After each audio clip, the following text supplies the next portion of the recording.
இயற்கை விவசாயம் பண்ணணுங்கிறது அது எப்படி நேச்சுரலாக வந்ததுன்னு என்னால் எக்ஸ்பிளைன் பண்ண முடியல. Basically we are into health profession இல்லையா, டாக்டர்ஸுங்கிறதுனால we are more concerned about the health of our patients and society. So அதனால் ஏற்பட்ட ஒரு விஷயமா இருக்கும்.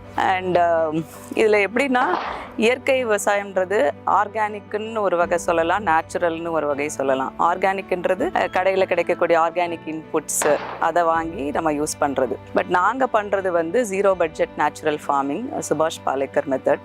மோஸ்ட்லி 90% அந்த மெத்தட் தான் ஃபாலோ பண்ணுவோம். நாங்கள் இங்கே நாட்டு மாடு வச்சுருக்கோம், 4 நாட்டு மாடு வச்சுருக்கோம், ஆடுகள் வச்சுருக்கோம், கொஞ்சம் கோழிகள். It is an integrated farm. So இந்த கேட்டில்லேருந்து வர சாணம், கோமியம் இதை வச்சு தான் நாங்கள் இந்த ஜீவாமிர்தம், பஞ்சகாவியம் இதெல்லாம் நாங்களே ப்ரிப்பேர் பண்ணிக்குவோம்.